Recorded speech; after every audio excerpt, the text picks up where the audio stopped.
Welcome everybody, and thank you for gracing us. Today's class is dedicated by Rabbi Chaim and Rachel Chaya Kagarlitsky in loving memory of Avigdor ben Leib, who passed away on the second day of Kislev. Today Nishmas Tzrura, B'tzrar HaChaim, and may his soul continue to be a source of love and light and inspiration for you and the entire family and all of our people, and only have happy and good news. And thank you very, very much for your partnership and friendship, and may we be zoche te kitzavran and ushaychne afar v'hu b'saycham. Amen. I also want to mention and dedicate the class for a complete and speedy recovery to Miriam Yocheved Bazbela Gittel, La'arichis Yamim V'shanim Tovos, many long, happy, prosperous, joyous, serene years full of productivity and abundance. Begashmius u'beruchnius, and thank you. So today we are going to, Be'ezer Hashem, explore one of those stories that seems to be what you might call in English a hair-raising story, perplexed, enigmatic, really difficult to understand. It almost looks like there's a lot of pettiness or just very primal anger, resentment, and it's written that way, maybe so that it can really trigger us or challenge us or arouse us. As I once told you, it's interesting that in the Tanakh, I don't even think there's one story that ever ends with a good feeling. It's not a bedtime story where, Cinderella makes it out on the top and you could now fall asleep into a tranquil slumber. And the reason for that is because bedtime stories are intended for one purpose: to help you fall asleep. The stories of the Tanakh are intended to help you wake up. So if you want to put somebody to sleep, you finish off, they lived happily ever after. Okay, now I can go to sleep. If they lived happily ever after, I can also be happy. But if the story ends very differently, so how can I go to sleep? Something is challenging me. Something is stirring the pot. So this is one of those classic stories, and yet upon deeper reflection, we glean a tremendous insight, not just into the story, but also, like every story in Torah, into our own lives, into our own relationships with ourselves, with our loved ones, with Hashem, and with the world around us. So let's remember context. Yaakov Avinu, our patriarch Jacob, escapes the fury of his brother Esav. Esav wants to kill him after he discovered that he tried and took his blessings from his father. So now Yaakov is on the run. The Torah begins, Vayetzei Yaakov Beersheva Vayelech Harana. Yaakov left his oasis, the home of his parents in Beersheva, south of Israel, and then it's called Canaan. And Vayelech Harana, he goes to Mesopotamia. Today it's southern Turkey, a place called Haran. Till today we know where the place is. It's identified as Haran, Haran. There's even a well there that some claim that it's the well where Yaakov met Rachel. And that's what they claim. I don't know the authenticity of that, but somebody who was in Haran, visited, told me about it. His father, Yaakov's father, Yitzchak, instructed him to leave Canaan and search for a spouse in the remote town of Haran, where his uncle lives. Remember that Rivka has a brother, Lavan. Lavan lives in Haran. That's where Rivka grew up, and that's where she was taken from a generation earlier to go back to the land of Israel and marry Yitzchak. So now go back to your mother's hometown in order to build a family. Yaakov arrives in Haran. He goes to the well, and that's where he meets his first cousin. His first cousin, of course, is Rachel. Their parents are siblings. Yaakov's mother is Rivka. Rachel's father is Lavan, and Rivka and Lavan, as we know from earlier in the Torah, were siblings. And as a result of that, and when Yaakov meets her, the Torah describes how emotional Yaakov becomes. He breaks into sobbing. He immediately feels deeply emotionally connected to Rachel, and when he comes home to her father, he offers to work 7 years in order to gain her hand in marriage. The Torah describes that Lavan has two daughters. Lavan shtei banos. There's Shem Hagdola and Shem Haktana. The name of the older one is Leah, and the name of the younger one is Rachel. And the way the Torah describes it is Ve'enei Leah Rakos, which means Leah had weak eyes. Rachel hoise yefas Torah yefas Mara. Rachel was beautiful in her countenance. Yefei Torah yefas Mara, calmly and beautiful. It's interesting, from all features of Leah, it focuses on her eyes. Einei Leah Rakos. Her eyes were rach. Rach could mean soft or could mean weak. Now, 7 years have passed. Yaakov made a deal, 7 years of work, I'm your shepherd, and then I have the merit to enter into a covenant of marriage with Rachel. We all know the continuation of the story. Here is where things really, really become very interesting, to say the least. But let's see it inside. What happens next? It's your first source in your source sheet. All the source sheets are posted on the website if you ever want to retrieve it, theyeshiva.net. THEYESHIVA.net. Vayetzei Chav Tes Chav Beis. That's Genesis chapter 29, verse 22. I translate in English not because I suspect that nobody here knows the Hebrew, but because there's a large audience that listens, either live or lines. I just want everybody to understand. So forgive me if I translate words that you already know their meaning. Vayesef Lavan es kol anshe hamakom vayas mishta. Beautiful beginning. Lavan gathers all the people of the place and he makes a feast. And here we see that a wedding should be celebrated. He gathers all the people and he makes a mishta, a party. Okay. Vayhi ba'erev. Nighttime comes. It looks like the party already started in the morning or in the afternoon. But now nighttime comes. Vayikach es Leah bitoi vayave oisa elav. And Lavan takes Leah, his daughter, the older daughter, and he brings her to him, meaning he brings Leah to Yaakov. Vayavai eleha, and Yaakov connects with Leah. He's intimate with Leah. Vayitan Lavan lazis pasir shivcha Leah bitur shivcha. And then Lavan grants to Leah his maid Zilpah, so that she could be there as a maidservant for Leah, his daughter. Pasuk chafei. Vayihi baboker. This happened all at night. It's before Thomas Edison's days. There's no electricity. Nobody lit candles, perhaps. Vayihi baboker. Morning comes. Dawn breaks. Sun rises. Vihine he Leah. 3 words. And behold, hine means, and behold, he Leah. She's Leah. She's not Rachel, she's Leah. When morning comes and Yaakov can see, suddenly he discovers there was a switch. Vayomer Lavan. So he comes to his father-in-law Lavan. He tells to Lavan, Mazoi sasisali, what have you done to me? I have served you. I have worked for you for Rachel. V'lamari misani, why did you deceive me? Ramai in Hebrew is a deceiver, someone who deceives you. It's called like a liar, a swindler, a crook. Lamari misani, why did you engage in this act of swindling me, deceiving me? Lavan explains, you have to understand, in our place, in our tradition, in our environment, it's inappropriate to give the younger before the older, to marry off the younger before the older. I could not give Rachel to you. But here's my deal. You could work for another unit of 7 years. Mali shvu azois actually means wait a week. And for another 7 years of labor, I'll give you also the second daughter. Vayas Yaakov Cain. Yaakov does so. Vayamali shvu azois. He waits for that shavua, that week. Vayitin lo yisrachel bitei lo leisha. Lavan gives Rachel, his daughter, as a wife for Yaakov. Vayitin Lavan Rachel bitei is bila shivchasi lo shivcha. And then he gives her the other maid, Bila, to work with Rachel. Vayavai gam el Rachel. And Yaakov now comes and connects also to Rachel. Vayehav gam es Rachel mi Leah. And he loves also Rachel from Leah. In English, it's very hard to translate that because it's something very, very difficult. You can't translate it in English. Something is off here, right? He loves also Rachel from Leah. But if you would want to translate it, that's why so much gets lost in the translation, because the original Hebrew always has nuances that you simply can't translate, not because you don't want to, but because you can't. So it means he loves also Rachel, which means he loved Leah too. But mi Leah, more than Leah, vayavad imay oichev shana macheres, and he stays another 7 years to work with Lavan.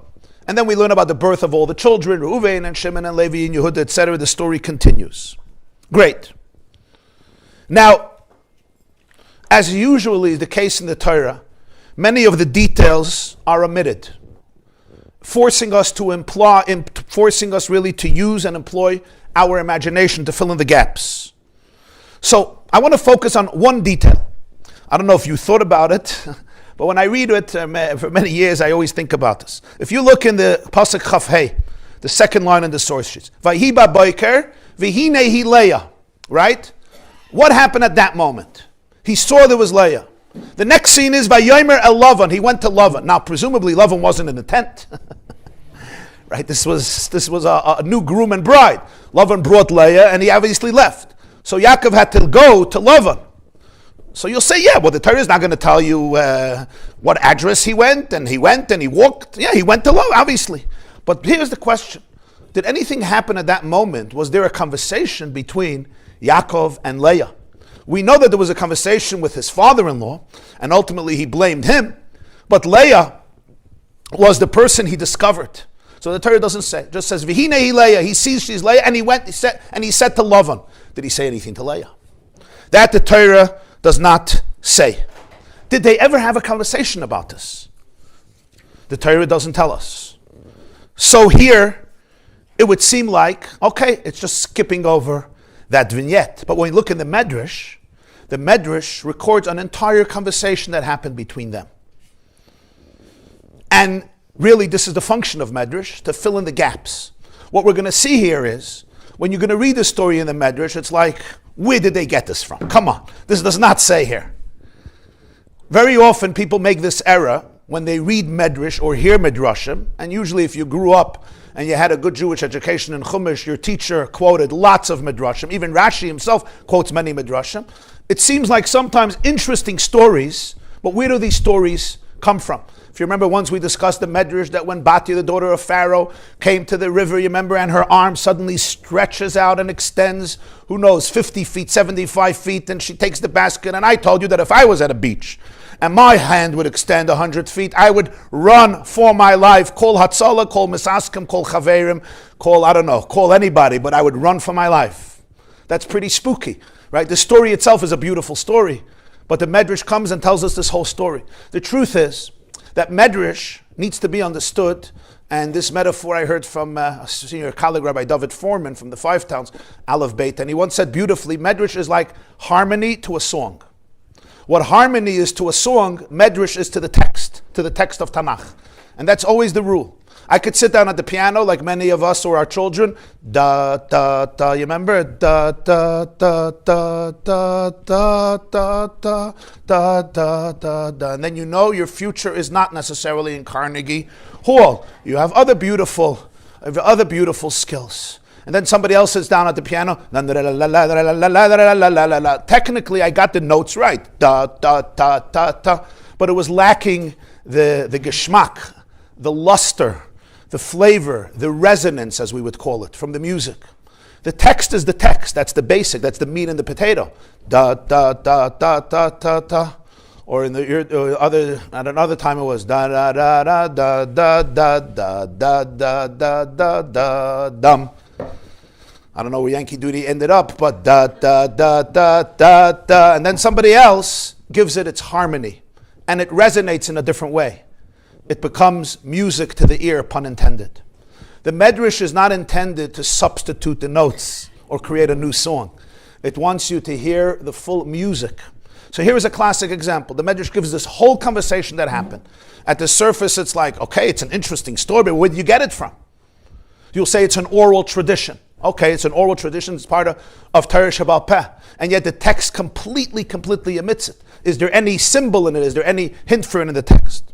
Now, this Medrash is not just an isolated Medrash. This Medrash is brought in many sources of the Midrash, which means this was an obvious, ingrained tradition among our sages. You have it in Medrash Rabbah, Parshas Vayetzei, which is the classic Midrashic text on Chumash. It's called Medrash Rabbah. You also have it in Medrash Tanchuma, you have it in Das Keinim Mebali HaTosvos, you have it in Medrash Lekach Tov, you have it Tanchuma Bavim. Many Midrashim quote the story, even though it's in different words, but the theme is always the same. Let's see in the most basic source, the second source, Bereshis Rabbah Ayin Yotes. This is Medrash Rabbah Bereshis, Parshas Vayetzei, chapter 70, section 19. It's in Aramaic, I'll translate. V'chol hahu laila. That entire night that they were together, havatzavach la Rachel. Yaakov was calling out to her, Rachel, Rachel. In his mind, she is Rachel. This is the dream bride that he was dreaming about for 7 years. V'hi anyale. And she responded every time he said, Rachel. Yes. Rachel, what's going on? Whatever she said. So whenever he said Rachel, she responded. B'tzafra. Tzafra in Aramaic is morning. Morning comes. V'hi nehi Leah. Suddenly he takes a look and he's like, whoops. Whoops. Or whatever the equivalent of that was. It's the wrong one. V'hi nehi Leah. Behold, she's Leah. She's not Rachel. He didn't notice before. Amar la. He speaks to her. He doesn't go to Lavan. And he says to her, wow, ma ramyasa bas ramah. In simple English, we would say the apple did not fall far from the tree. Your father is a liar, a swindler, and you are. As the Medrash says it, wow, ramyasa, you are Rama, you are a swindler, a deceiver. Bas ramah, you had a good education. You were very good, you're a proud daughter of your father, a really good nachas girl, living up to not what he says, but how he lives, lying like him. Lav b'layla hava karina Rachel va'at honestly? I don't understand. Throughout an entire night, I was calling out to you as Rachel. I identified you as Rachel, and you kept on responding as though you were Rachel. How can you do such a thing? Amra Leah. Leah responded in metaphor. Is sapar the Leslie Talmidim? Have you ever heard of a barber who has no students? Who's talking about a barber? He didn't ask her for a haircut. She didn't ask him for a haircut. Who's talking about a barber? But Leah is saying something. Sapar is like lispor. It's a barber, somebody who cuts hair. Did you ever hear of a barber who does not have students? What is Leah saying? Leah is saying that every craft in the world requires a mentor, requires a teacher. Whether you want to go into art or you want to become a barber. If you want to play baseball or you want to learn how to dance. If you want to learn how to write or you want to learn how to sew and tailor. Or become a great culinary chef. Every art skill in the world needs apprenticeship. You need somebody to teach you, to train you. You need educators, mentors. And a good craftsman creates students. So Leah is telling Yaakov, let me tell you something. Of course my father is a liar, and of course I take after my father, but we had a good mentor. Both of us have learned this trade, this art from somebody. We had a good barber to teach us how to hone our skills. Who was this mentor? She continues and she says, Loikach hayot seveach lach avuch Esav va'at anilei. Didn't your father call out to you and say, Esav? You're Esav? You brought my food?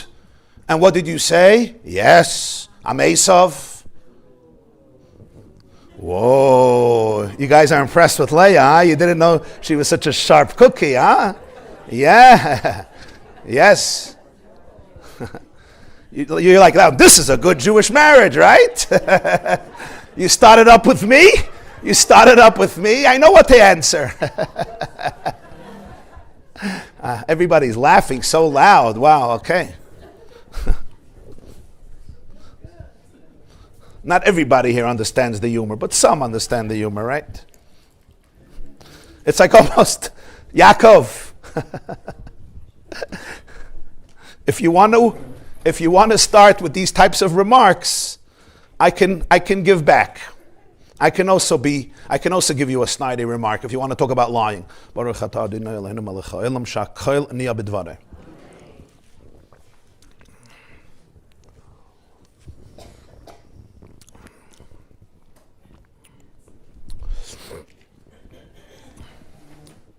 Now, this is a fascinating medrash. The Torah doesn't mention this. The Torah says he went straight to Lavan. But the medrash assumes that something happened. V'hinei Leah. Indeed, he told her. He told her off. He challenged her. He compared her to her father. And she said, wait, we had a good teacher.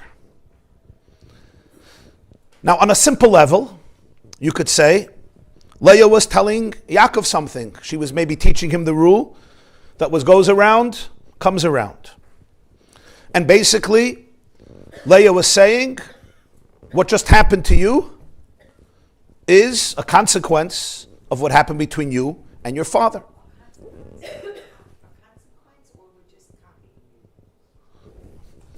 You'll decide.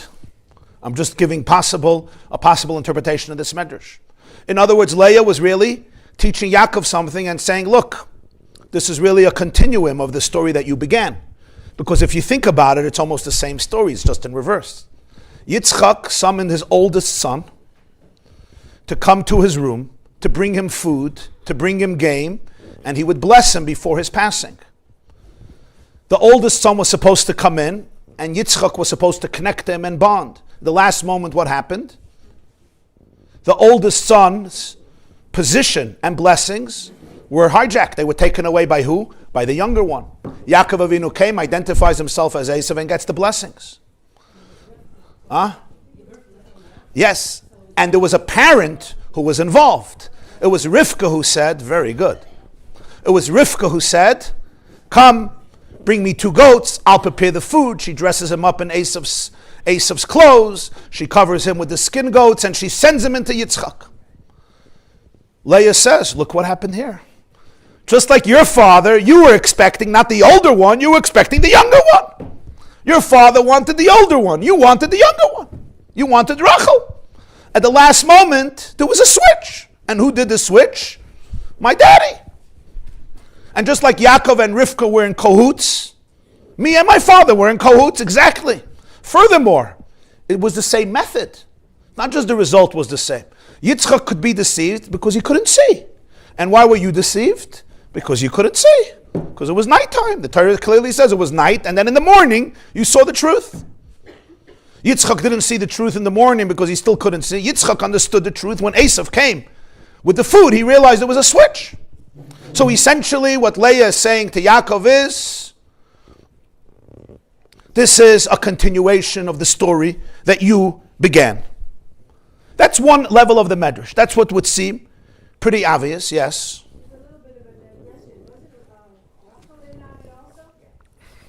Interesting. Perhaps at this moment,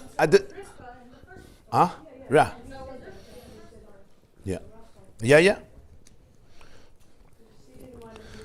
But the truth is that still something is very, very disturbing here. Let's assume for a moment that Yaakov is wrong with what he did. Let's assume, we're not going to get into that story at the moment. How does that exonerate Leah in deceiving him? Can I deceive somebody in a business deal because they deceived their brother in another business deal? I mean, that doesn't make sense. Let's say they were completely wrong in what they did. 100% wrong, 50% wrong, 1,000% wrong. So just because you sinned towards somebody else, therefore I'm allowed to sin towards you? Is that a moral justification? I mean, imagine a scene in the therapist's office, okay? He says to the therapist, there was this big Thanksgiving dinner that some people are preparing for, and you insulted me in front of the entire family. How can you do that to me? I went to bed in shame and disgrace. And his wife says, how dare you complain about this? 7 years ago, you lied to your father about the money that you took from the business account. You're a thug, you're a thief, you're a scoundrel, you're a ganav. You taught me how to be rude, obnoxious, selfish, narcissistic, and insulting. You're one good teacher. Thank you for showing me by example how to lie. We all know where this conversation is going. First of all, how productive is it? How meaningful is it? It's called a blame game. What is Leah really telling Yaakov? Is it just, Yaakov, you start up with me, I will start up with you. You lied, therefore I could lie. Especially if we think about the personalities that we're talking about. You're talking about the matriarch and patriarch of the Jewish people. That means every single Jew is a descendant of Yaakov, or Leah, or Rachel, or Bilhah, or Zilpah, but certainly Yaakov. What's the nature of this conversation? What did it do to the marriage? What did it do to the relationship?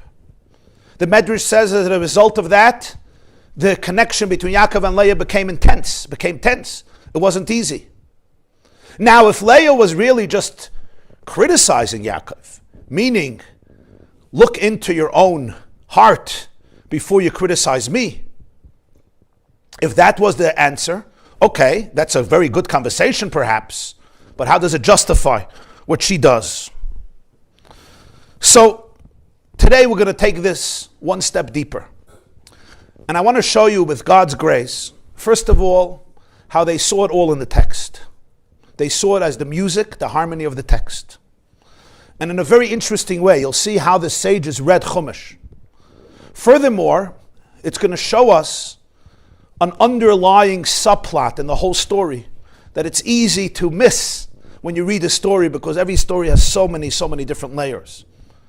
And then it shows us why this conversation is so important, to be able to appreciate the entire continuum of this narrative. In Torah Shebeksav, there's a very interesting phenomenon. It's not paid attention to so much because it's mostly mysterious. And it's known as Kri versus Ksiv. Kri versus Ksiv means there are many words written one way, pronounced in a different way. Usually that's not the case. If you take the word Bereshis bara Elokim, it's written just as it's pronounced. Bereshis bara Elokim. But there are other words, you'll look in Chumash and in Sefer Torah, it's written one way, but you can't pronounce it that way. Either it's not a complete word, a cohesive word that makes sense, or it's out of context. So it says clearly in the Chumash, Ksiv this, Kri this. It's written this way, pronounce it this way. And you have to question, what's the point? If you want it written this way, so why pronounce it differently? And if you want to pronounce it differently, just write it that way. And why only a few words? The answer, of course, is that's exactly the point. The point is there is a dissonance here between the way it's written and the way it's pronounced. You see, the way something is written, we don't pronounce it. It remains in the text. So it remains there, but more hidden. The way something is pronounced is the way it's articulated to others, right? If I look at a book and I see a word written but I can't pronounce it, it means that remains only in the text. It doesn't come out. Remember also that when you write a letter, it's different than when you say a letter. For example, how do you write Aleph? You write, how many letters does it take to write Aleph? No, just Aleph. One, Aleph, right? But to say Aleph, well, how do you do it? What did I just say? 3 letters, Aleph. So you see, pronouncing is elaborating, it's extending it. It's bringing it out into revelation, Aleph, where in the writing it was just 1 letter. But I could say but if I want to really explain to you the letter Aleph, I can't just say I'm saying Aleph or Beis or Gimel. Gimel is 1 letter, but when I say Gimel, when I write Gimel, it's one. When I say this, Gimel, Yud, Mem, Lamed, Gimel. One of the fascinating Kri and Ksivs is in this story. I don't know if you noticed it, but I'm going to ask you to go back to Pasuk Chaf Hey and take a look. Vayihi baboker, it was the morning. Vihine hi Leah, and behold, she's Leah. Do you see what's going on here? What does it say? It says he Leah? Take a look at the word. It says hu Leah. He is not spelled Hey Vav Aleph. How do you spell he? Hey Yud Aleph. That's not what the Torah says. The Torah says Vihine hu Leah. 1 second. He's Leah? She's Leah. What's going on here? He's not Leah, he's Yaakov. He married Rachel. There was a switch with Leah. Well, that's why we don't pronounce it, right? That's why we say Vihine hi Leah. When you listen Shabbos to the Torah, you live Vihine hi Leah. It's not how it's written. The sages were very, very attentive to this. That means there's something interesting going on there. He's Leah. What does that mean? Is there some confusion here? Huh? So what's Pshat Vihine hu Leah?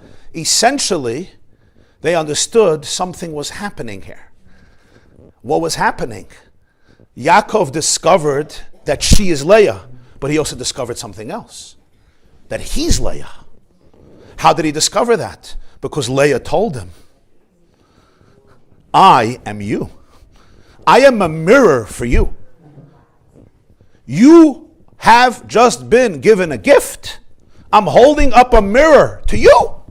Me? I didn't do this switch. Oh, did you do this switch? Of course. You did exactly the same switch. You're the younger, you camouflage yourself as the older. I'm the older, and I camouflage myself as the younger. So that one little switch, which we can't pronounce because it wouldn't make sense, but it does make sense on another level. So it's not hu Leah genetically or biologically, obviously, but v'hinei hu Leah, this characteristic that he was so hurt, that he was so upset, was really he himself. It's the basis, one of the bases what the Baal Shem Tov says, that when we look at others, we're often or always looking at a mirror. Now, it's hard to digest. What do you mean I'm looking at a mirror? I'm not looking at a mirror, I'm looking at you. Every time I look at somebody else, I can understand sometimes they call it projecting. I'm projecting. But every time I look at somebody, it's a mirror. But the truth is, there's a very profound truth to it. When the Baal Shem Tov says, when you look at somebody, you're seeing a mirror, he doesn't mean that I can't see something in somebody else that is a fact. I could see that somebody is wearing a coat with a certain color, and it doesn't mean they're mirroring my coat, because my coat has a different color, obviously. But he was saying is, the way I see it is always based on who I am. Two people can see the same thing in somebody else. They're triggered in a different way. Their response is different. And very often, the way I'm responding to the other's experience, and not very often, always, is a mirror for something inside of me. In a very practical sense, if I have a particular wound, and I see something in another person, that may trigger my wound in a way that somebody who wouldn't have that wound wouldn't be triggered. It doesn't mean the other person is a tzaddik. It doesn't mean the other person didn't make a mistake. But it means that first and foremost, it's an opportunity for me to look inward and see, wow, what just happened? And this is where so much powerful growth can happen in life, especially in relationships that are closest to us. And therefore, it's people who can get under our skin in very, very profound ways because of the closeness. Here, the mirroring is always more dramatic. It's more intense. So it's a real opportunity to be able to be curious and inquisitive and ask myself, what just happened inside of me? And it's simply like somebody once gave me a metaphor. You know, if I go to a friend of mine and I slap him on his back and I say, how are you, Yankel? And he says, wonderful, how are you? But I slap him on his back and he starts screaming, ah, you're killing me. What happened? I didn't know that he was in Miami for a week. And he was sitting. And he got a sunburn. And his back changed colors completely. And the sunburn is really, really active. And now when I gave him a slap on his back, it hurt him terribly. It was a sunburn, right? If he wouldn't have had a sunburn, he wouldn't have screamed that way. When somebody tells me something and there's a sunburn over there, there's a sunburn, it hurts. Wow, of course I'm triggered. Of course I'm upset. Of course I have to dismiss this person. Of course I feel like in danger. If I am ready to do the work, I could look, what was the sunburn that this person just touched? What is it? Because then perhaps there's so much agency in this. This is the difference between always being reactive and simply defining my life based on other people's issues, good or bad, versus having so much more agency and being proactive in my life. This is all this one change. He Leah? Yes, of course she's Leah. No, she's Leah. But she's Leah is only showing you that you're Leah. And you understand it so well because of something inside of you. So that's where Chazal right away see this. Great. We're still stuck, though, questioning this very issue. Let's say Yaakov needed a mirror. Great. So now I want to ask you a question. If you stole something from somebody, now I steal from you. And you say, why did you steal from me? I had to be a mirror for you. Doesn't work that way.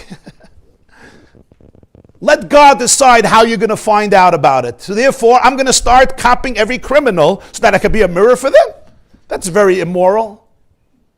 And let's remember, the whole Jewish nation is built from this. This is not an isolated marriage in Kentucky or Wyoming or Hawaii. This is the marriage from which all of us come. The whole Klal Yisrael comes.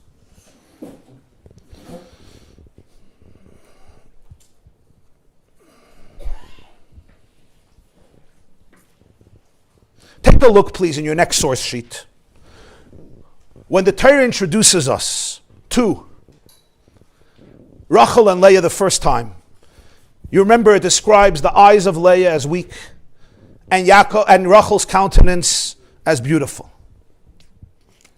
Why do we focus on the eyes of Leah? So take a look in your next source, Vayetzei Chaf Tes Yud Zayin. This is Genesis chapter 29, verse 17. Ve'enei Leah rakis v'Rachel hoisi yifas Torah v'asmana, says Rashi. And Rashi didn't invent this. Rashi is quoting a Gemara and a Medrash. Shahaisa svura lalos b'garoloi shel Esav abaycha. She thought that she's going to end up marrying Esav. And she was crying. Shahayu hakoil oimrim, because everybody used to say, Shnei banim leRivka, shtei banos leLavan. Rivka has 2 sons.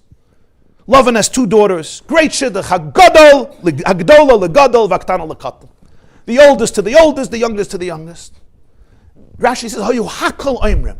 Like this was the talk of the town. Every WhatsApp group in Mesopotamia and in Israel, Hayu kulam. And even the WhatsApp groups in Japan and in China, in New York and Los Angeles, Muncie and Lakewood, Borough Park and Williamsburg, even Kiryas Yoel and Brazil. Kulam, everybody was busy with this shidduch. Interesting expression.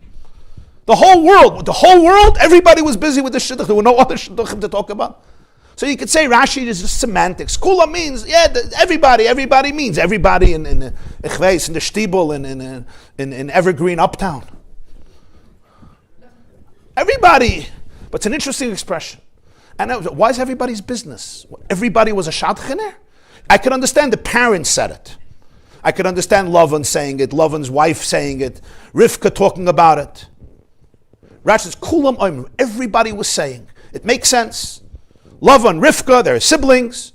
In those days, they kept marriage in the family. You see already Avram wanted in the family. And as a result of that, Lavan has 2 daughters. Rivka has 2 sons. The oldest to the oldest, the youngest to the oldest. And this made Leah weep and sob so deeply, so intensely, it affected her eyes. The Gemara says, Baba Basra Kufchav Gimel Amid Aleph, V'hoisa boichat shenoshru risei eineha. She cried so much that part of her eyebrows fell out.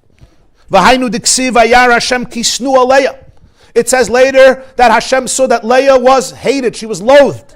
My snua, what does that mean? Efsher snua mamish? What, Yaakov hated her? Efsher bignust behemet tmeile dibur akasav, bignust tzadikim dibur akasav. Torah doesn't even like to disgrace an unkosher animal. In the portion of Noach, it doesn't say Noach took every behemoth tmeya, every behemoth that was contaminated. It says behemoth asher einena tahora, a behemoth that is not pure. And here to disgrace Yaakov Avinu, who's righteous, and say that he loathed his wife, he despised his wife, he hated his wife. You're not letting him be married in such a situation. You just say Vayar Hashem kisnu Leah, and this is what he tolerated from himself. No, Ra Kadosh Baruch Hu shesnuin ma'isa Esav b'fanah. Snua Leah means that Hashem saw that the actions of Esav were loathed by Leah. They were loathed by Leah. Snua Leah, she could not deal with Esav's disposition, with his behavior, and therefore was so hurt and pained and in anguish and distressed by the idea that what? That she's going to end up as a soulmate. 1 second. Very interesting. But it says kisnu Leah. It doesn't say kisana Leah. It doesn't say Leah hated somebody else. It says Leah was hated. Now you're telling me she hated what Esav did? So I'd say kisnu Leah. So you say it's a medrash, it's a gemara. I don't know. It says Hashem saw that she was loathed. She was loathed means that there was something about her that was loathed. By who it doesn't say. We assume Yaakov, the Chazal say it wasn't Yaakov. Fine. So now you're saying, no, it really means that she was loathing Esav. She despised and hated Esav's behavior because it was unrighteous. It was wicked. What is the meaning of this? There's another issue. Already in Parshas Chayei Sarah, if you remember the story, Psuel, Rivka's father, did not want Rivka to go home.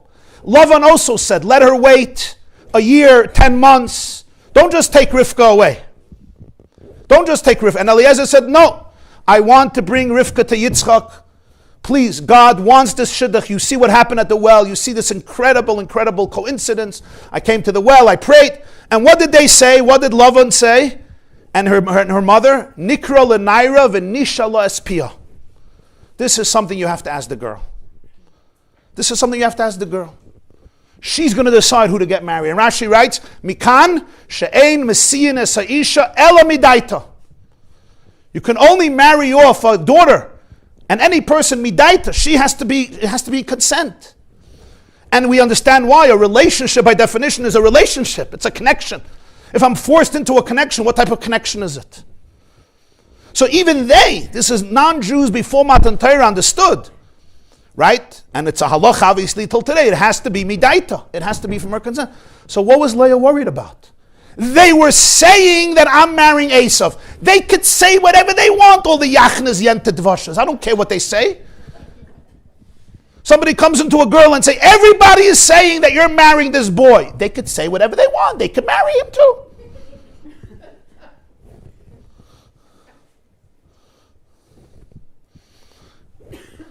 These are not the people that had spines. You see that Leah responds to Yaakov.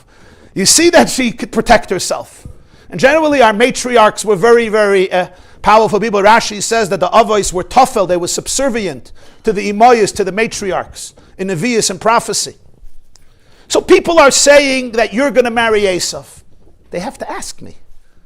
They have to ask me. Even Rivka knows that. Lavan knows it. He's the one who said, ask Rivka. He knew it. The girl has to agree. That's basic level of decency and humanness and normalcy that Lavan understood. He's the one who said it by Rivka. It was his sister and his mother. Rivka needs to agree. Nishan, and then Rivka said, they asked her, do you want to go? We don't want you to go. And what did she say? Eilech, I'm going. I'm going. And then she went. And suddenly here, the next generation, Leah is sobbing. Why are you sobbing? It's called mikvanayas. You know what mikvanayas is? Okay, whatever.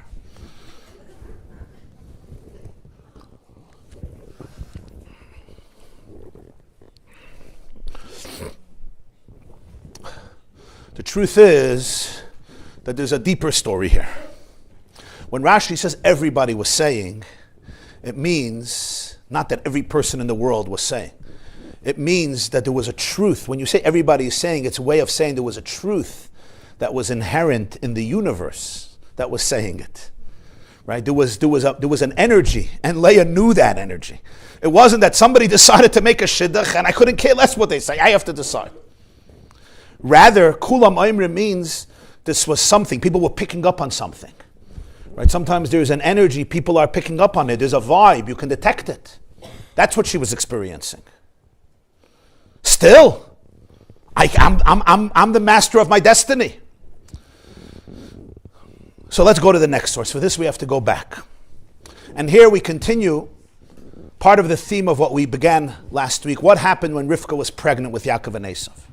The Torah says and describes this pregnancy as very tumultuous. Now, there's a lot of pregnancies in Tanakh, a lot of births, a lot of pregnancies. This is the only pregnancy that is described in such a tumultuous form to the point that Rivka questions her identity. The beginning of Talmud, Vayisroitzetzu habanim bekirba, we spoke about it last week, and Rivka says, Lama za anochi, why do I exist if this is what's happening? So Rashi explains, why was she so perturbed to question her existence? So Rashi says, Rabbi Seinu Darshu, the second line, Rabbi Seinu Darshu, Lashon Ritza.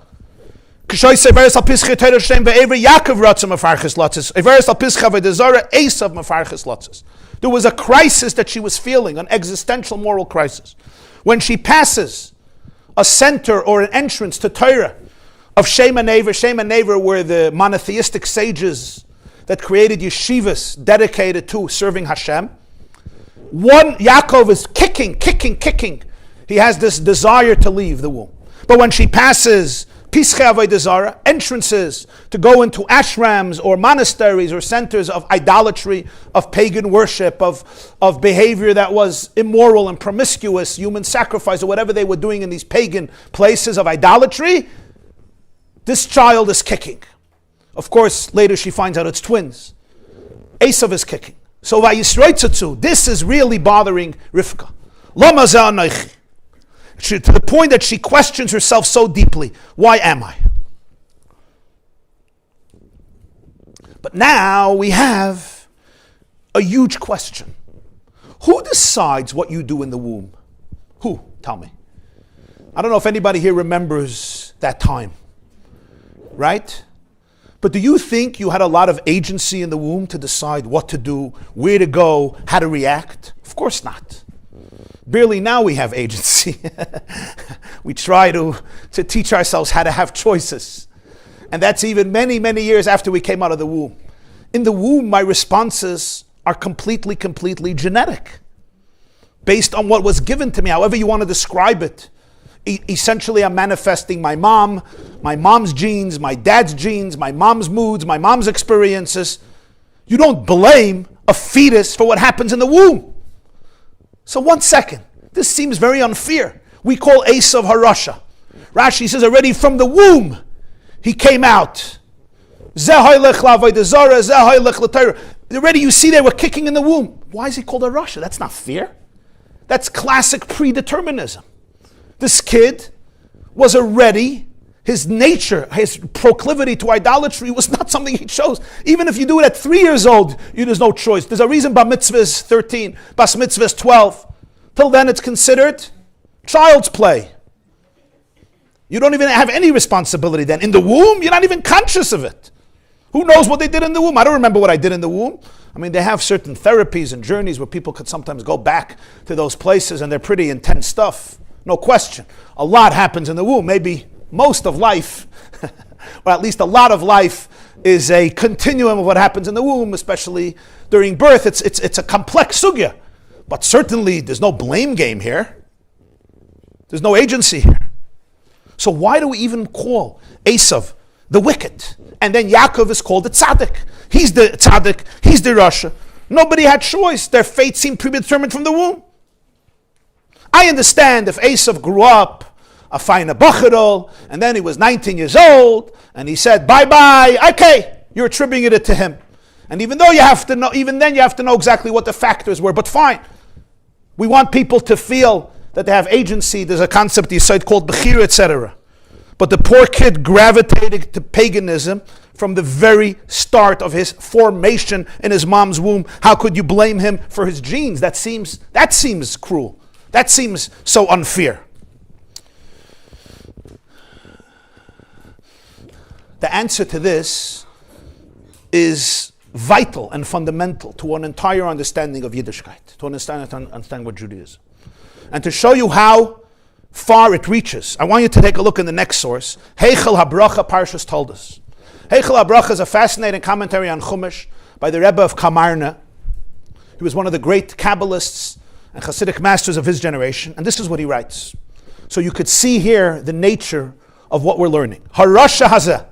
This Rashi is referring to Esav. It's Parshas told us. Ilu haya boicher b'toiv. If he would have chosen goodness, haya yachal liyas tzaddik gadol elef pa'amim Yaakov.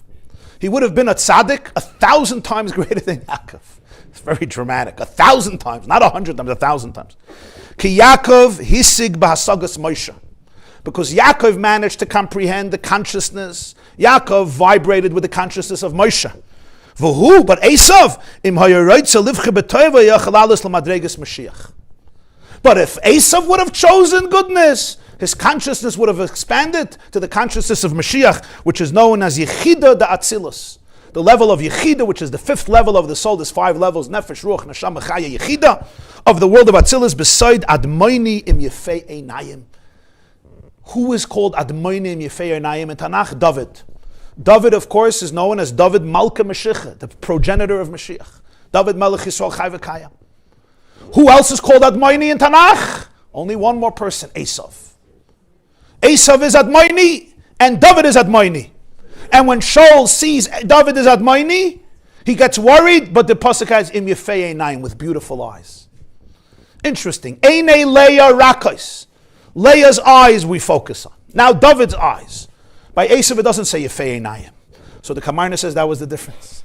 He remained an Admoini, he didn't get to the Yefei Einayim, to the beautiful eyes. In fact, when Shaul saw David HaMelech, he says he's reminiscent of Esav. So Dayik says, no, he's Yefei Einayim.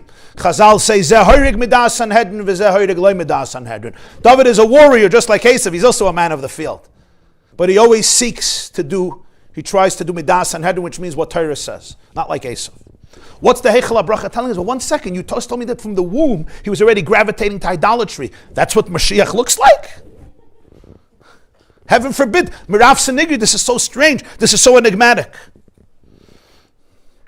The answer to this is fundamental to life. Maybe one of the most important lessons in life. Never ever confuse the struggle with evil and evil. They're not the same. The fact that I struggle with something very dark is not dark. The fact that I may be experiencing a deep, deep challenge, physically, emotionally, socially, spiritually, psychologically, only tells me what my mission is. It's not a verdict if I'm good or bad. And to compare two people and say, why can't you be like this person, is not only foolish, it's also cruel. Take Esav and Yaakov. Even if Esav would have turned out to be the biggest tzaddik, he would have never looked like Yaakov. He couldn't look like Yaakov. Their entire chemistry was different. They had different souls. They had different bodies.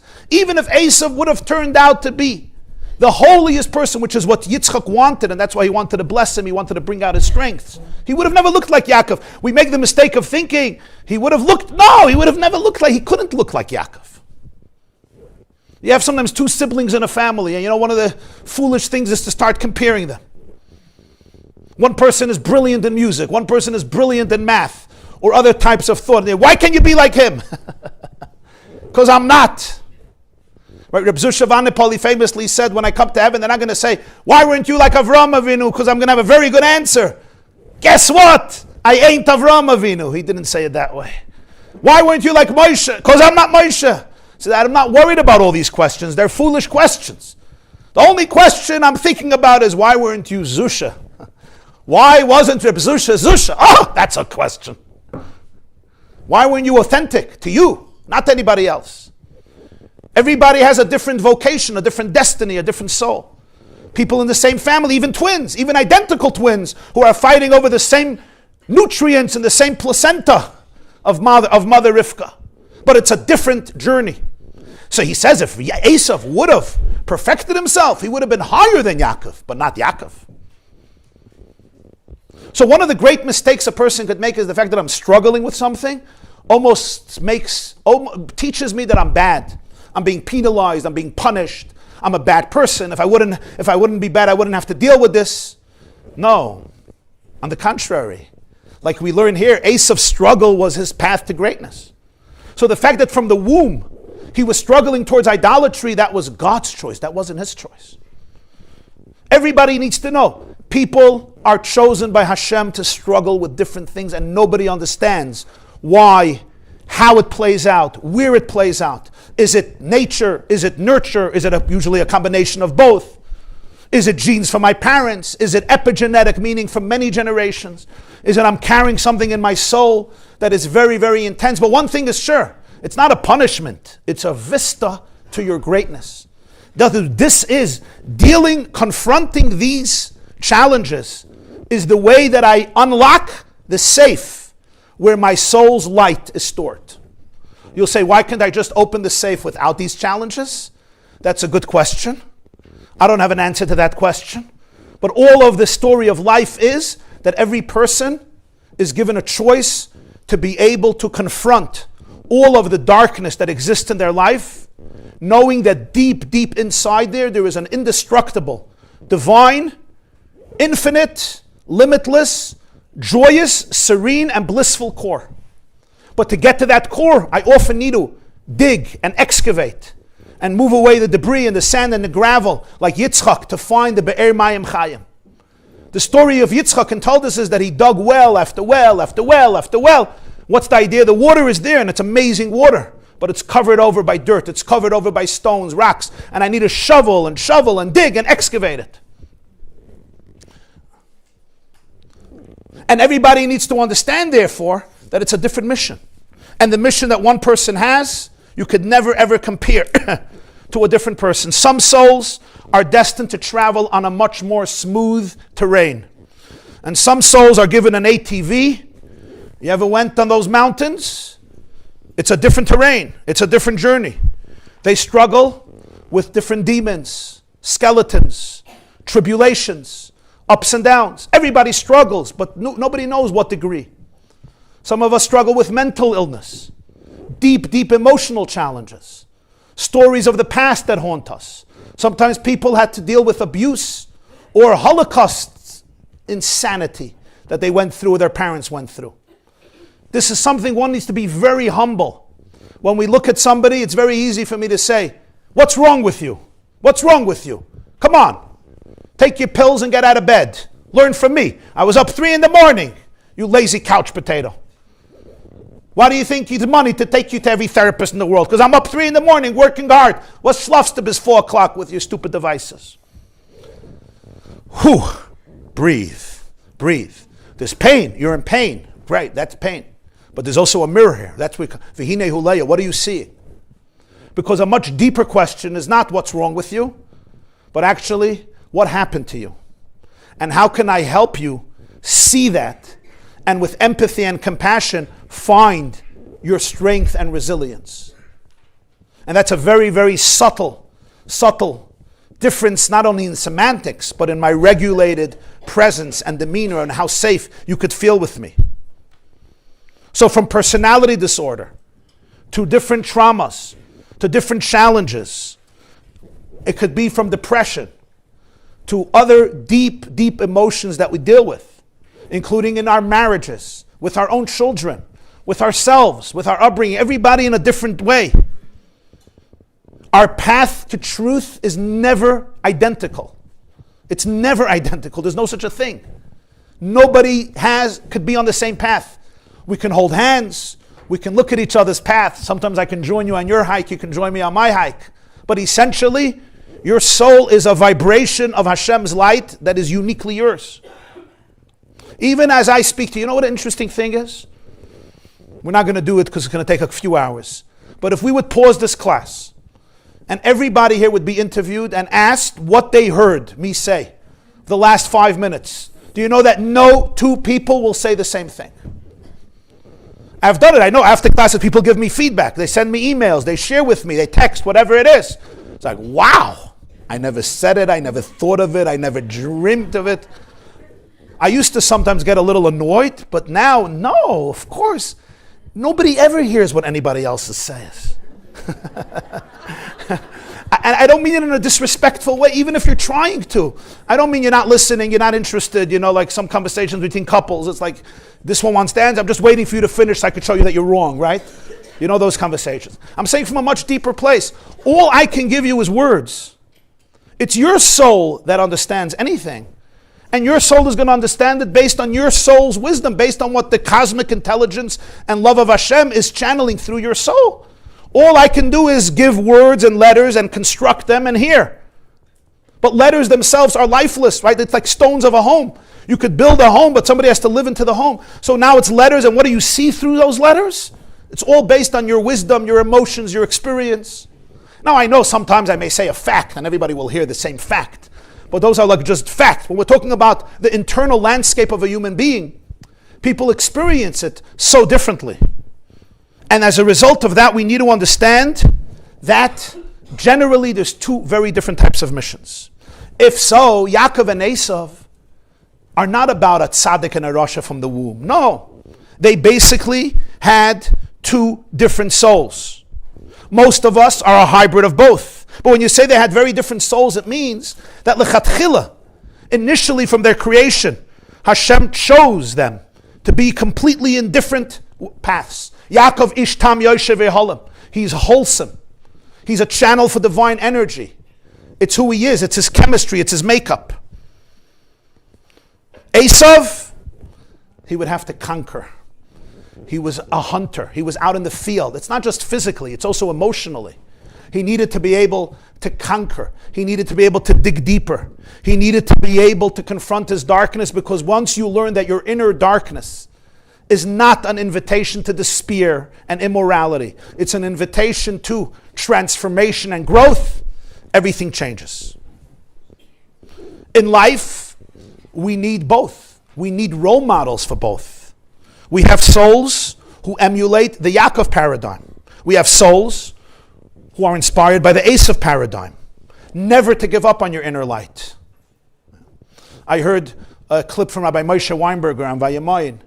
So he said beautifully, he said, Tzaddik Nister everybody translates as what? A concealed tzaddik.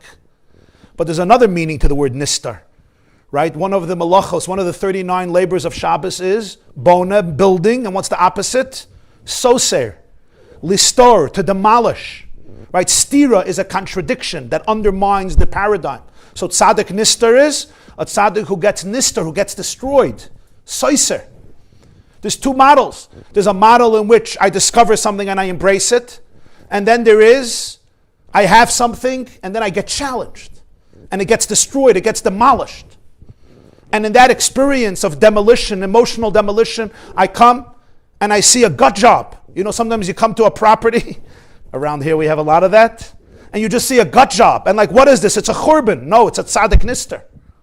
It's a different type of light that can be born from the gut job, from the demolishing, from the devastation, from the breakdown. Mashber in Hebrew is a breakdown. It's also the word that we use for a woman giving birth. Isha yoshevet al ha mashber. How can that be? Because every breakdown is also an opportunity for a new birth, for a new discovery. Lifnei shever gone.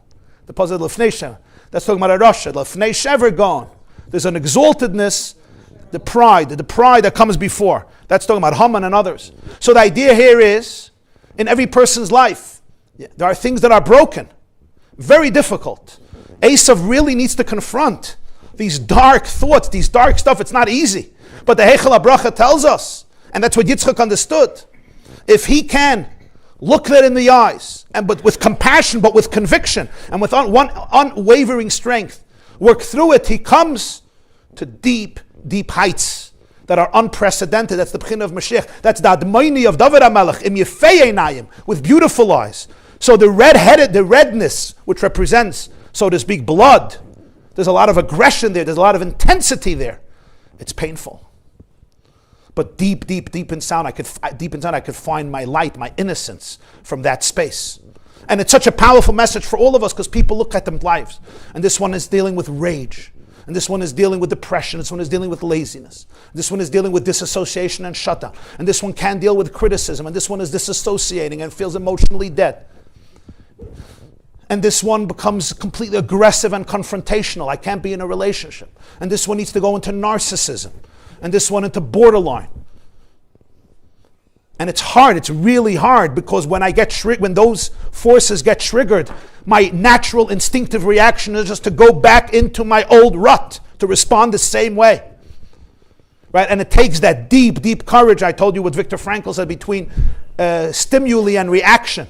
There's a millisecond, that's where all freedom lives.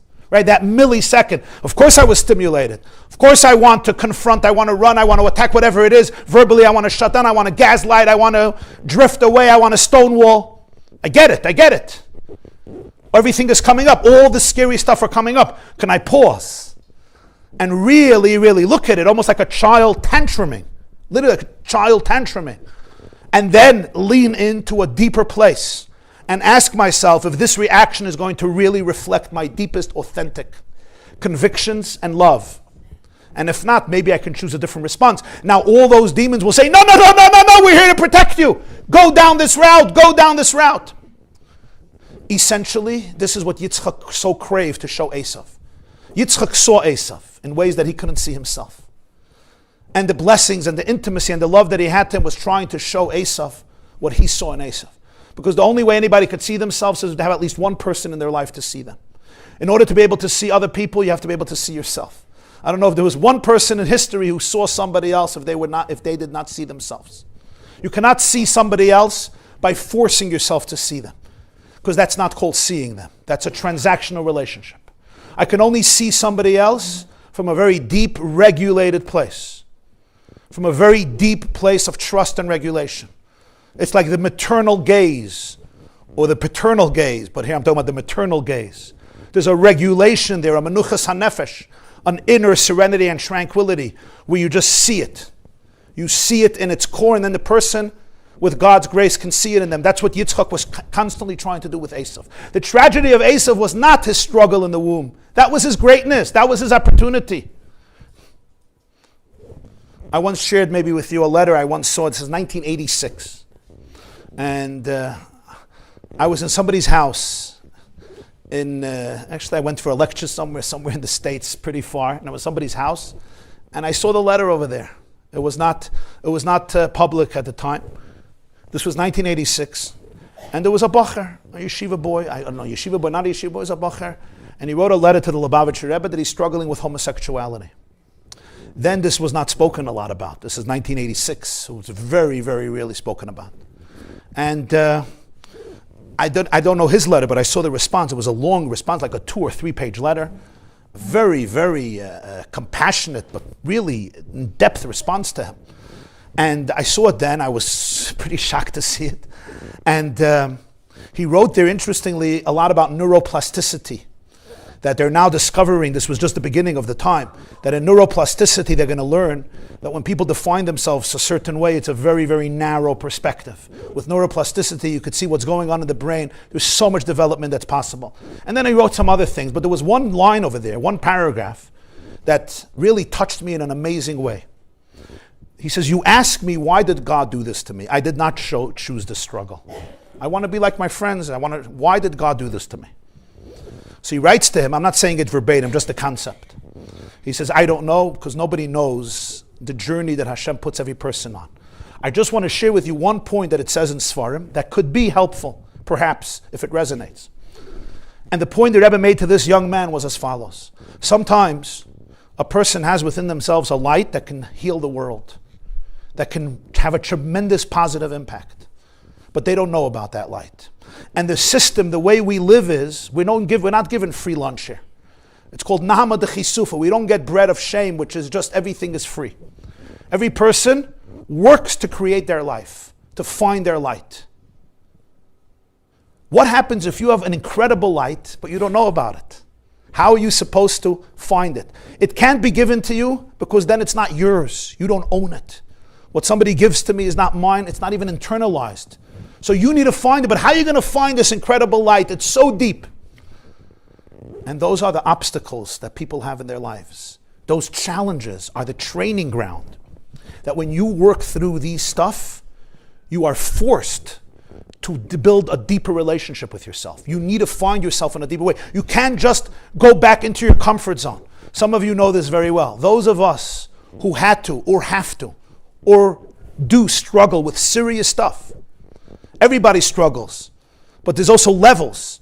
I can't just fall back on, cliches and, everything is good, hashgacha pratis, amuna betach, which are all good and authentic. But I need to really find that, live it, embodied.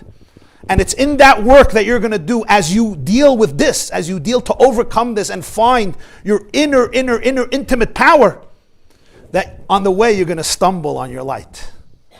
You're going to stumble on your light. And history is changed forever because of this. The tragedy of Esav was he never saw it in himself.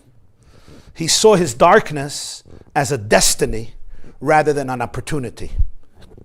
He saw his you could write that down. He saw his darkness, it didn't come from me, it just came through me. He saw his darkness as a destiny rather than as an opportunity. Rather than training ground, rather than a boot camp, to build you up into the vessel you need to be. Every struggle is really creating the personality you need. The pressure you're feeling today is the pressure you're going to be able to endure when you have to deal with what you deal with and you have to cast your light. But instead he just saw it as an invitation for despair. He didn't understand the depth of who he was, even though it was deeply in his soul. So now, once we understood this about the pregnancy and the birth of Yaakov and Esav, now we have 2 sisters in another country, in another family, not such a different family, first cousins. We have 2 sisters. The older one is Leah. The younger one is Rachel. The Torah tells us one thing about them. Einei Leah rakos. The eyes of Leah are weak, and Rachel is Yefei Torah v'Yefei Mara, is beautiful. What essentially is the Torah telling us? So now, just look at the words. Anybody knows a good Hebrew? What does the word Leah mean? Midkite. How do you say that in English? No problem. Yeah.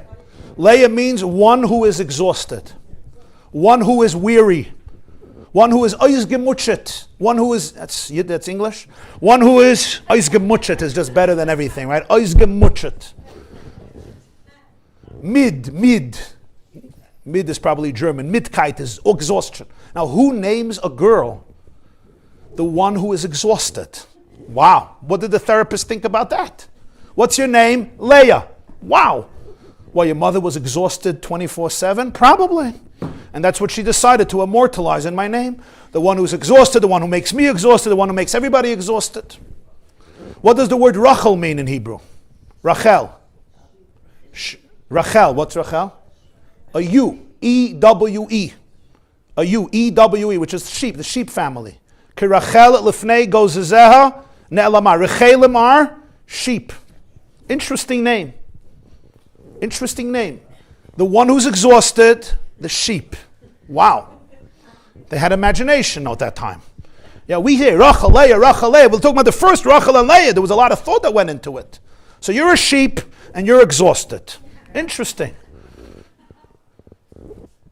Now if you look at the gematria of Rachel, is 238. Rachel is 238.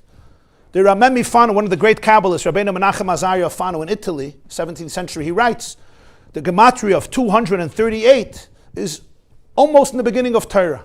The words Vayetzei, and there was light. Vayetzei is 238, like Rachel. What's going on here? Why is Leah exhausted? And why is Rachel Vayetzei? And why is Rachel a sheep? What's the color of sheep? Most sheep? White. Which is considered the most docile, calm animal? What did your grandmother call you when she wanted to give you a compliment? Shefale. Why not Hintale? Why not Ezale? Why not Kemale? Why not Leibale? Okay, that was your brother. Why not Hirshale? That was also your brother. Why not Volfale? That was your uncle. Okay. Shefale. Because sheep are very, very calm, placid. Even when they do meh, it's ma'ir rachma, rouses compassion. Yeah? The Torah says in Vayetzei this week, V'haksavim hifrid Yaakov. Yaakov focused on the sheep, he separated the sheep. Esav is called Ish Sayir. What's a Sayir? A goat. Goats are different than sheep. Goats are sly, goats are more aggressive. You put a fence and the goat goes up. Even the color of sheep is a bright white in sensory integration. Kids who are afraid, sheep are the easiest because they're very calm. Very, very calm. Rachel is a you, Vayetzei. Leah is exhausted. What is going on here? Take a look in your next source. My Mari Admir Hazaken Tafkuf Ayin Beis Inyan Kisnu Leah. A discourse from the Balatanya Al Rebbe. Al Kei Nikras Leah Shumi Loshen Ayefus. Leah comes from Ayefus, exhaustion. Kemoi Vayilu Limtzai HaPasach. In Siddim, when the Malachim sent the people away, it says Vayilu, they became exhausted, they were blinded, they couldn't see the door. Again, they were blinded, their eyes were affected. Shehi Nil'eh Tamid, she is always exhausted. Wow. Why is Leah always exhausted? This is interesting. Now I want to ask you one more question. Little trivia. There's one person in Chamisha Chumshe Torah who's described, a male, as exhausted. Anybody remembers who? One person who's described, how do you say exhausted in Hebrew besides Leah? Ayef. You remember? One person who's described as being exhausted in Chumash. Yeah? What was it? What? Yes, Parshas told us last week, Vayavo min hasadeh v'hu ayef. Esav came from the field and he was exhausted. Interesting. Why is that relevant? I understand he was hungry. That's why he asked Yaakov for lentils. Why do I have to know that he was exhausted? Say he was hungry. Let's say he wasn't exhausted. Let's say he slept 9 hours, but he was hungry. Some people, they're not exhausted, but they're hungry. No. He came from the field and he was exhausted. Interesting. And then Leah means exhaustion.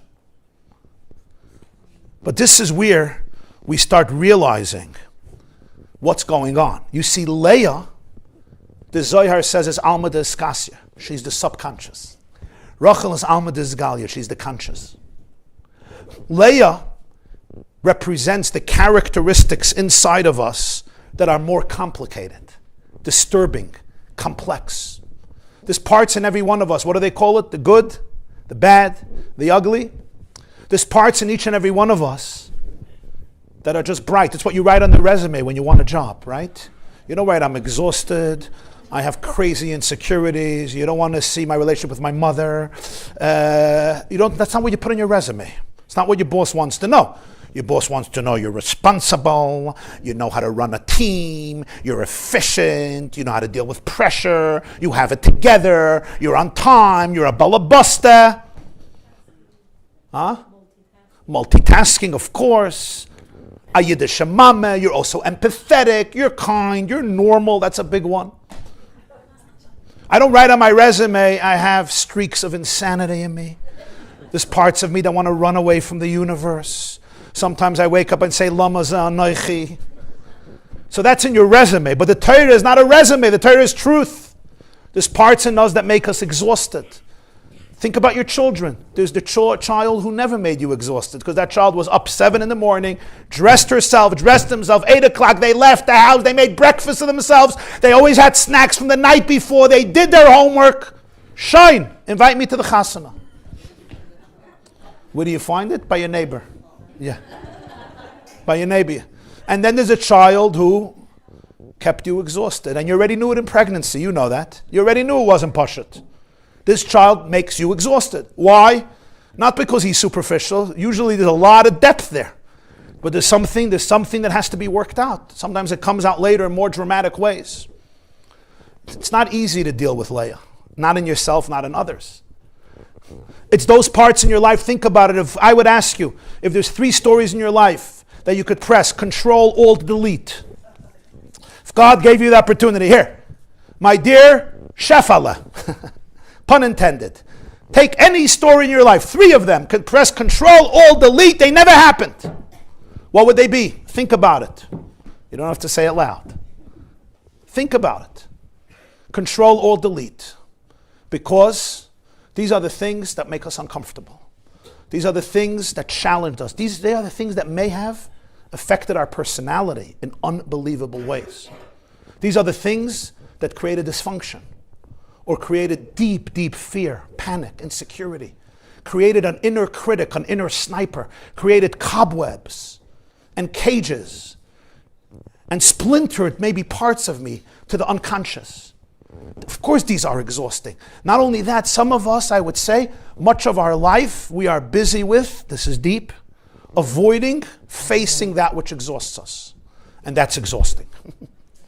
The only thing that's more exhausting than exhaustion is trying to deny exhaustion. If I can look at it, it's exhausting, it's hard, I can cry, I can be there. But when I'm not allowed to even look at it, so much of my life I'm busy denying those parts. Do you understand how many distractions I need to create? Do you understand what type of popular rabbi I need to become? Or what a successful businessman I have to be? Or what an amazing balas chesed and woman I have to be in the community?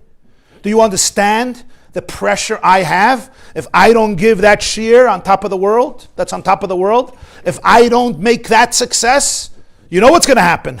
It's all subconscious, it's not even a choice. You know what's going to happen? I may have to face I can't face that. My whole life is invested in avoiding this ability. Of course, Esav was exhausted. He was exhausted. Whenever you're living in dissonance, you're exhausted. Whenever you're not in flow, you're exhausted. Whenever you're not in touch with all the parts of yourself, it's exhausting. Whenever there's a hand in me that always has to go like this, shut up, shut up, shut up, shut up. Emotionally, you know how exhausting that is? But we have mechanisms. One of the best today is the phone. The moment it comes up, I have to text you. Oh, that's an interesting clip, Rabbi YY, let's go there. Problem is, Rabbi YY is talking about this. Okay, we'll go to another clip, Trump. Trump won't be talking about this, don't worry. He'll be talking about another achievement that he created. That also gets you exhausted. Okay, so then you go, so I'm anti-Semite. So now you can get angry about what he said about Israel, and you're done. You're healthy. And you send it to your family. What's up? I never knew he was such a Soini Yisrael. Baruch Hashem. You have a new Soini Yisrael in the family WhatsApp. Good morning. Good morning. You and Columbus discovered America. And sometimes when you say, wait, pause, can you not take this? Why did you just take this phone? Why? Most people don't even know. But we do know. Our consciousness said there is something I need to distract from. And this is unbelievable. Some of us do what's called binging. I'm familiar with that one. There's always, you go to the pot. I went to the pot 5 minutes ago. There was nothing there. But because of my deep emunah, I believe that Hashem put man into the pot the last 5 minutes. You see people go to the refrigerator. 20 minutes later, they go to the same refrigerator. What, Costco made a delivery? Instacart from heaven? Well, what happened in the last 20 minutes? It's irrelevant. You're not looking for food. You're looking for a distraction. If there's no refrigerator, I'll go to the freezer. If there's no freezer, I'll go to the safe. Maybe there's kukkish cake in the safe. Who knows? From a previous dealer 20 years ago, he was in the house. Maybe he put kukkish cake there. Everybody in their own way. And some of the distractions are not bad. They can even be interesting and sometimes productive. But avoiding the exhaustion is very exhausting. What was the uniqueness of Leah? She didn't avoid it. She couldn't. It was her name. Every time she looked at herself, this is Leah. That means she was in a conversation with her exhaustion. Rachel is different. Rachel is Vayhi'ar. It's a beautiful you. It's calm, it's placid. It creates compassion. Rachel is light. Vayhi'ar. Rachel represents those parts of us and those parts of our children that are just bright, luminescent, delicious, geschmack. It's lovable. It's easy to love Rachel inside of you. With Leah, we have a complicated relationship. We're scared of it. We're scared of it. And that's why we avoid it. That's why we don't want it. Kisnua Leah. We don't like it. It's hard to look at those things. But here's the deal. This is so real. This is authentic. And this is my deepest path to greatness. Shem HaGdoila Leah. So Chazal say Gdoila. From her came Kuhuna. From her came Leviah. From her came Malchus. Priesthood. Levi, Leviah, the Levium, Malchus, royalty, Yehuda, all from her. Moshe Rabbeinu, Aaron, it's all from Leah. Shem HaGdoila Leah. It says Gdoila. What was it? Here comes the Shidduch. Shahayu Hakal Oimrim. Everybody was saying Leah, Esav, Rachel, Yaakov. This wasn't a couple of yentists that were making Shidduchim because they wanted Shatchanas Gelt. This was in the energy of the universe. Leah and Esav. Leah was a mirror for Esav. Esav was a mirror for Leah. They understood each other. Rachel and Yaakov mirrored each other. Leah was the mirror image of Esav, but there was a huge difference. Esav avoided his exhaustion. He came back exhausted and he told Yaakov, feed me, stuff me. He doesn't say feed me, stuff me. How do you know you're eating because you're having attention, emotional tension? How you eat. When you eat with mindfulness, you never stuff yourself, right? You see the beauty in the piece of food. You make a bracha. You eat with meditation. When I stuff myself, it's not about the food. It's about avoiding the discomfort I'm dealing with. The same is true with all other distractions. All other distractions. Whether it's gossip, whether it's slander, whether it's work, whether it's being busy. I'm doing it. There's an urgency to do it now, right now. Haliteni, stuff me up. Mina Adam hazeh. That's why he's called Edomi. Who calls somebody Edom because of the food? Because the lentils were red? Since your mother gave you red lentils, that's why you're a red? Come on. That's why he's called Edom? But that's the point. His eating, all of his stuff, they were basically distractions from his redness, from his intensity, from his tension. Leah could be the tremendous wife for Esav because she can understand him. But ultimately, Leah took a different path. She took her struggles and turned them into opportunities for unprecedented growth. She became Hagdoila Leah. But essentially, Rachel really can understand Yaakov, and conversely, and Leah could really understand Esav. So now, when Leah hears about this shidduch, she's crying. What is she crying? Vayar Hashem kisnua Leah. It's not just she was hated just because she hates Esav. What does that mean? Why does she hate Esav more than Rachel? It means we only hate that which is part of us. Something that's, you'll see, you get annoyed with people who remind you of yourself. People who never remind you of yourself, okay, they may have a challenge. If somebody has a spouse and my spouse is triggering me, it's because it's my sunburn. It doesn't mean my spouse doesn't have issues. It doesn't mean my spouse, what it means, what's inside of me gets triggered the most. And it's an opportunity. Esav speaks to Leah from a deep place. She knows Esav. Kisnua Leah, there's an element of Leah that she struggled with, that she doesn't like, and she must work it through, because if she does not, she can get stuck in that negativity. So now, Esav is Ayef, Leah is Ayef. But because of that, we have here two models. It's known as the Tzaddik and the Baal Tshuva. Tzaddik and Baal Tshuva doesn't mean somebody who's FFB and somebody who did return to Judaism later in life. That's maybe technical. We're talking about the essential model. You could have from birth and verplunget from birth. The model of a tzaddik is somebody who's channeling God's wisdom and energy in a more wholesome and direct way. The Baal Tshuva is like Yitzchak. I have to dig. That's why Yitzchak digs the wells, because in this relationship with Esav, I have to dig through the sand and the gravel and the dirt to find the water. I fail and stumble. Sheva Yipol tzaddik v'kam. I fail and stumble. Tzaddik nister. Tzaddik nister. Because I have to deal with things that get demolished. And nister also, it's concealed. I have to go deep inside of me. So this is a tumultuous individual who battles the darkness and finds light inside. Of course, Leah's soulmate was Esav. Not because people were trying to punish her. This was essential to the system. But here's what happens. Esav never became that person. Unfortunately, Esav remained disconnected from himself. In fact, it even happened when he died. When he died, he was beheaded, and his head was buried with Yitzchak. His body not. Because that's the tragedy of Esav. In his source, he's very holy. In his manifestation, he never manifested his holiness. That's the tragedy of so many people who struggle with darkness. If you go deep down, you will see that they're innocent, they're very pure. Sometimes they're more pure than others, and that's why they shut down so much. That's why they avoid dealing with it so much, because they're so sensitive, they're so pure.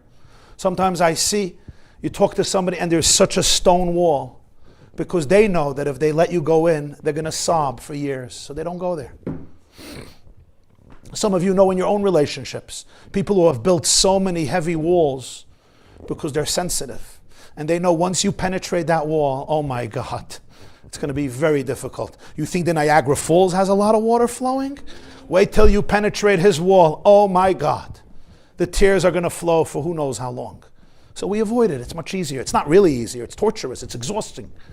We're always looking for another distraction until you get sick and tired of being sick and tired. You know what that means? And when you get sick and tired of being sick and tired, then you're sick and tired of being sick and tired. And simply you don't have no patience for it. You can't. I just don't want it anymore. It's too torturous. Am I going to live my whole life to live in this mask to impress a few people who will give me compliments? I'll feel good for like 29 seconds until the next distraction?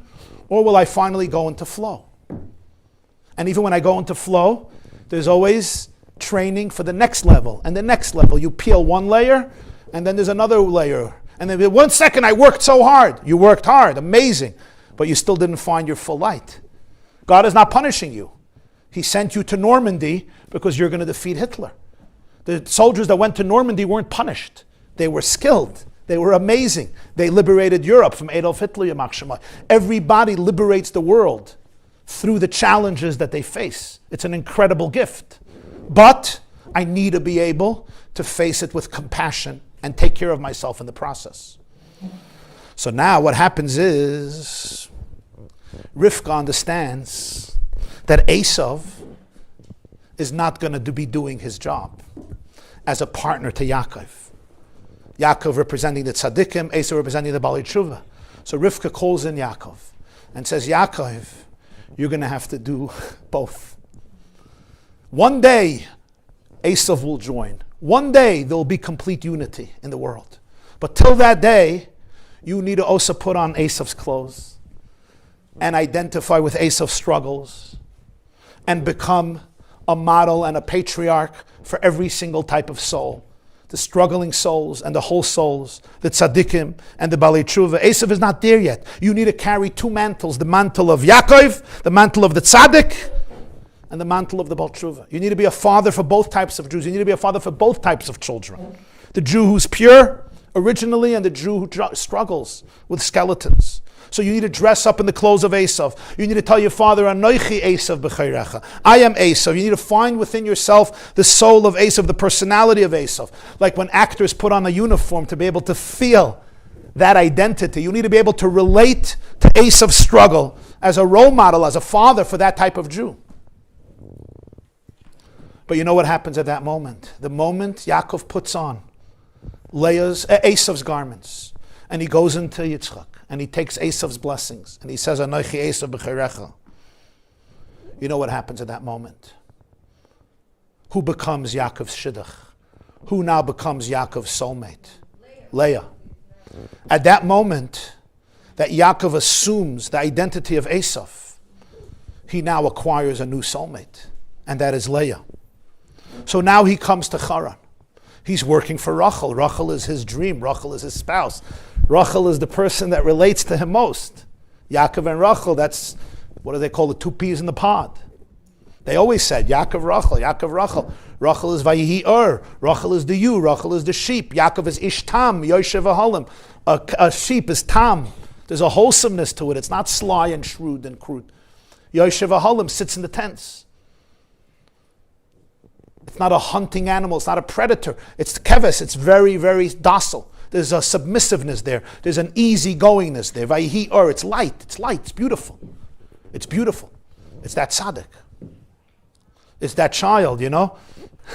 That easy, smooth child. You hatch them, you match them, you dispatch them. And the only time the principal called you in 15 years was to tell you that she's going to be valedictorian. That's the only time you got a call from the office. Only time. And then there's the kid, usually twice a day there's a call for like 12 years straight. And Alamol Nachamaisa. So you have here, Yaakov now goes to Haran, he's working with Rachel. And now Lavan makes that switch. In the morning, he sees Leah. He says, wow, the apple didn't fall far from the tree. Why did you do this to me? Leah responds. We thought she was responding with a snidey remark. You are the biggest liar of all. I'm just a student of yours. Really, she was giving a very profound message. My deception is a continuum of your story. I belong to Esav. Rachel belongs to Yaakov. The moment you told your father you were Esav, you chose me as your wife. You chose me as your spouse. The Esav within you must marry Leah, just like the Yaakov within you is going to marry Rachel. Leah teaches Yaakov the art of struggle, the ability to be able to find yourself easily hating so much of your life, easy seeing all the complications and wanting to run and hide and becoming mediocre and avoid and confront and fight and flight, all of that. And then to learn how to transform them into your light, into your love, into your greatness. Because only that will allow you to carry your destiny with grace and really own who you are. It's the rite of passage. That is what gives you the rite of passage. To sever my bonds with everything that was toxic and holding me back and come out on the other side uninhibited, free, in a very deep and regulated and authentic place. The darkness is not the destination. It's the path to your infinity. Leah is the Shem HaGdolah. That which made me exhausted in life becomes the deepest cause of your ultimate elation. But what's happening here, and here it comes together, is not just, this is how it happens. Leah says this to Yaakov. It's really an internal journey that happens in every person's life. Think about everybody's marriage. I can't say everybody's, but think about a lot of marriages. Right? We look at this story, it's like, what a weird story. Let's think again. I would say many marriages, maybe most marriages. I don't want to say all marriages because it's hard to say all. But let's face it. Many marriages. You think you're marrying one person. You date, you have courtship, it's beautiful, it's exciting, whatever happened. And I think this is what the relationship is going to look like. That's the Rachel in your life. And then there is Leah. Leah is not the person I thought I was marrying. Leah is the person I actually married. Now, what does that mean? That means then every person themselves, in our own marriage with ourselves, we have it. There's my relationship with me in my mind. There's who I think I am, and there's who I am. And sometimes it takes a lot of work to get there. And ultimately, to marry my Rachel, I need to be able to marry my Leah. I will never really find my light if I'm not ready to look at my darkness. I will never be able to love Rachel for real and embrace Rachel and be with Rachel. Vayetzei 2:38, Vayetzei, and there was light. If I don't first make peace with the parts of me that are so exhausting. And it's really very literal in a marriage, and it's incredible because there's the spouse, the husband or the wife that we imagine, and then there's the spouse of reality as life goes through and people see and things emerge. And here is where it gets tested. It's easy to love Rachel. Rachel fits into my comfort zone. Leah challenges me. Somebody once said, we don't love other people, we love our version of them. We don't love other people, we love our version of them. I have my version of the other person. Great, it fits into my comfort zone. Leah challenges me. So on one hand, I could say, I don't want this. I'm running the other way. That's what a lot of people do. And sometimes it may be the right thing. Sometimes it may be the right thing. It's very, very sensitive topic, this. Very sensitive.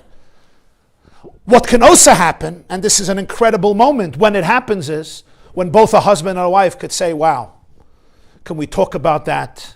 Can I talk about that which is challenging me, which is scaring me, which is overwhelming me, which is making me exhausted? Can you talk about that? Because what happens then is, from that space, the connection that is created is indestructible. When you know how to connect in your link in your weakest link, that part of the marriage which should have torn you apart, when you bring connection to that space, to that vulnerable space where there is loneliness, where there is fear, where there is exhaustion, where I feel criticized, or I feel unsafe, or I feel I can't trust you, or I feel overwhelmed, or I feel you don't just get it. If we can really be present in that space and see what's behind it, what is it, and to be able to find the love that's over there, the fear that's over there, the yearning that's over there, the safety, the security that I've been searching for, the connection, the authenticity, and bring it together, and suddenly my darkness becomes not scary for the other person, but maybe an opportunity. And the other person's darkness becomes an opportunity for me. Suddenly we work it through and we see what is really the gift over here. And then the connection becomes indestructible, because this is a connection that permeates the person through and through and through. But it doesn't come without exhaustion. It doesn't come without a lot of work. So as a result of this, when we appreciate this, we hear, see how this very medrash about this conversation between Leah and Yaakov in the morning, it's all in that word. Vayar baboker vihine hu Leah. Who Leah? He was Leah. Don't blame Leah. You're Leah. Why? Because you became Esav. That was your destiny. And the moment you became Esav, who Leah? You became the soulmate. You became the second half. A husband and a wife are halves of a soul. Who Leah? He's Leah. Not just who Leah that he lied. Just like Leah lied to him, he lied to his mother. It's much deeper. Who Leah? You are actually the soulmate of Leah. That's what's happening. That's what Leah was explaining to him. It's not I lied to you because you lied to your father. No. This is the process of how life develops. Indeed, the Yaakov in you is going to marry Rachel. The Esav in you marries Leah. And so he becomes the father of all of the souls of the Jewish people as we work through life and we appreciate the fact that Esav and Yaakov were two sides of the ultimate unity that then has to come together. It's not an easy struggle because Rachel and Leah ultimately, their children grow apart. This continues in later generations, right? Yosef is from Rachel. Binyamin is from Rachel. The other brothers are from the other person. It's not so easy. It's not easy because there's a deep tension here. And ultimately, there's two different streams, Rachel and Leah. And I need to be able to embrace both. to the point where it's fascinating, and this is what we conclude with. Who is Yaakov buried with? Leah, not with Rachel. It seems a little cruel. He's buried with Leah almost 4,000 years, 3,600 years. It's Yaakov and Leah in the cave. Rachel is buried somewhere. There's a reason for it. Rachel wanted to be buried there, the famous story. Rachel Mavaka al-Banah, when they go into exile. But what there's really a very deep message here. Okay? And you'll see it in every wedding. At every single wedding, there's a custom called badekenish. Badekin. What's badekin?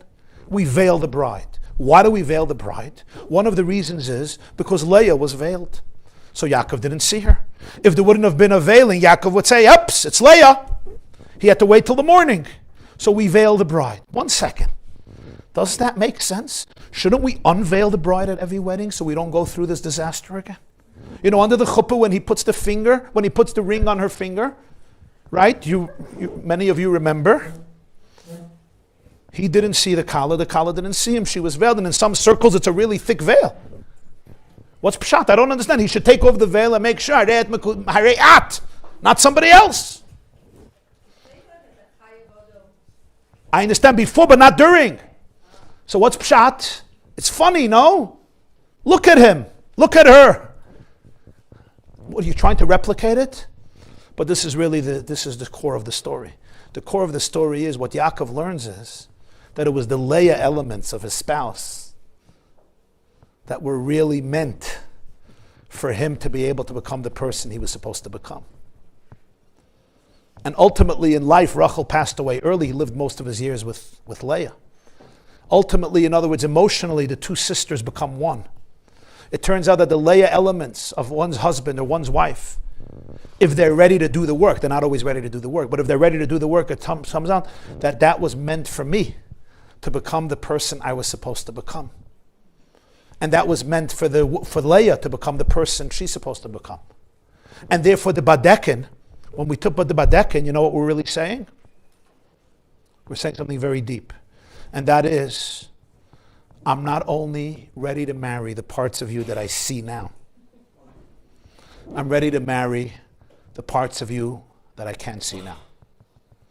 They're going to come out later. Maybe I won't even always be aware of them. But I'm ready to be in a relationship with the parts of you that I don't see. And the only way I can say that to you is if I could say it to myself. I'm ready to build a relationship with the parts of me that I don't see. Because it's the parts of me that I don't see that will be able to connect with the parts of you that you don't see and that I don't see. Because those are the parts that are very deeply connected in a very mysterious way. And if we could make room for that, that's where true wholeness is created. The true magic and mystery of love is created there. Have a wonderful week.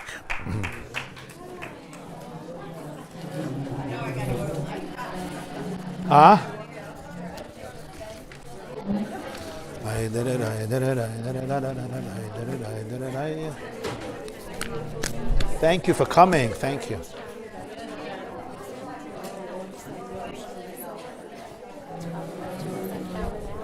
Exactly.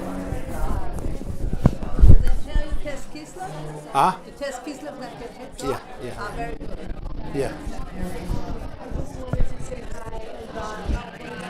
With Hatzlacha. Thank you for coming. A lot of success and everything.